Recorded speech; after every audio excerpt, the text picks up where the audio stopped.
তুরস্কের ডিফেন্স ইন্ডাস্ট্রির প্রধান হালুক গর্গনের সাথে সাক্ষাৎ করেছেন বাংলাদেশ নৌবাহিনী প্রধান। দুই দেশের মধ্যে যৌথভাবে জাহাজ নির্মাণ ও প্রযুক্তি হস্তান্তরের বিষয়ে আলোচনা।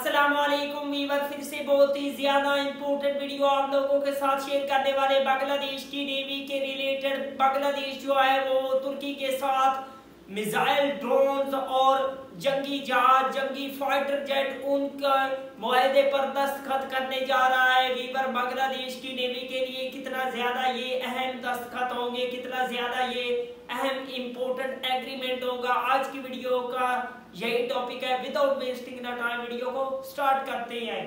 তুরস্কের ডিফেন্স ইন্ডাস্ট্রির প্রধান হালুক গর্গনের সাথে সাক্ষাৎ করেছেন বাংলাদেশ নৌবাহিনী প্রধান। দুই দেশের মধ্যে যৌথভাবে জাহাজ নির্মাণ ও প্রযুক্তি হস্তান্তরের বিষয়ে আলোচনা হয়েছে। তুরস্ক এর আগে তাদের মিলজেম ক্লাস করভেট এবং লার্স এলপিসি এর আওতায় তাদের নির্মিত যুদ্ধজাহাজ বাংলাদেশকে অফার করেছে। প্রযুক্তি হস্তান্তর করলে খুলনা এবং চট্টগ্রামে এই শ্রেণীর জাহাজ নির্মাণ করা হবে। এছাড়া নৌবাহিনীর ক্রয় লিস্টে তুরস্কের বায়রাক্তার TB3 UAV এবং আতমাজা অ্যান্টিশিপ মিসাইলও রয়েছে। তবে এটা কনফার্ম যে তুরস্কে সফররত বাংলাদেশ নৌবাহিনী প্রধান দুই ধরনের অস্ত্র ক্রয়ের চুক্তি সম্পন্ন করেছে।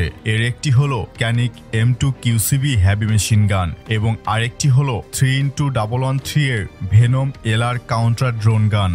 সম্ভবত কাউন্টার ড্রোন গানগুলি নৌবাহিনীর বিভিন্ন OPV, ফ্রিগেট এবং নেভাল বেজে ইনস্টল করা হবে। আর ক্যানিক M2 QCB হল মার্কিন M2 হেভি মেশিন গানের উন্নত সংস্করণ, যেখানে ক্যানিকের তৈরি অপটিক্যাল সাইট সংযুক্ত করা হয়েছে, যা সঠিক নিশানায় দিন এবং রাতে হামলার জন্য উপযোগী। শীঘ্রই এসব সমরাস্ত্র ডেলিভারি পাবে বাংলাদেশ নৌবাহিনী। বাংলাদেশ নৌবাহিনী ইতিমধ্যে 2 সিস্টেম মেরিটাইম ড্রোন ক্রয়ের জন্য টেন্ডার দিয়েছে। গ্রাউন্ড সিস্টেম থেকে পরিচালিত এসব ড্রোন শত্রুর ওপর নজরদারির পাশাপাশি আক্রমণ করতেও সক্ষম হবে। নৌবাহিনীর টেন্ডারের আওতায় তুরস্ক থেকে যদি বায়রাক্তার TB3 ড্রোন ক্রয় করা সম্ভব হয়, তাহলে এটি আমাদের নৌবাহিনীকে ভালো একটি অ্যাডভান্টেজ দেবে।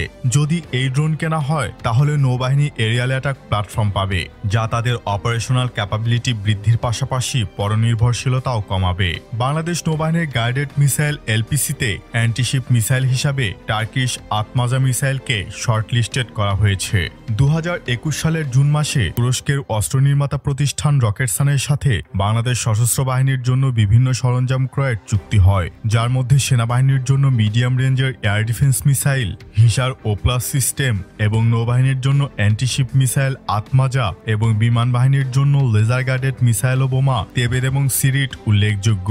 সিপ্রিয়ার আর্মস ট্রান্সফার ডাটাবেজ অনুসারে বিমান বাহিনী তাদের অর্ডার করা 250+ তেবের লেজার গাইডেড বোম এবং 50+ সিরিট মিসাইলের ডেলিভারি বেশ আগেই পেয়েছে। তবে সেনাবাহিনীর জন্য কেনা medium range air defence missile system এবং নৌবাহিনীর জন্য কেনা অ্যান্টিশিপ মিসাইল নিয়ে কোনো তথ্য এখনও পাওয়া যায়নি। এর আগে প্রাক্তন আওয়ামী লীগ সরকারের মন্ত্রী সংসদ অধিবেশনে এসব সরঞ্জাম ক্রয়ের কথা উল্লেখ করেছিল। একই সাথে রকেটসানের CEO একটি ইন্টারভিউতে বাংলাদেশের কাছে এসব সরঞ্জাম বিক্রির কথা স্বীকার করেছিলেন। তাই আশা করা যায় বাংলাদেশ সেনাবাহিনী ও নৌবাহিনী ইতিমধ্যে এসব মিসাইলের ডেলিভারি পেয়েছে। আতমাজা মিসাইলটি অনেকাংশে মার্কিন যুক্তরাষ্ট্রে নির্মিত হারপুন অ্যান্টিশিপ মিসাইলের উপর বেস করে বানানো। 2 স্টেজের গাইডেন্স সিস্টেম নিয়ে সি স্কিমিং এই মিসাইলের রেঞ্জ 200+ কিলোমিটার।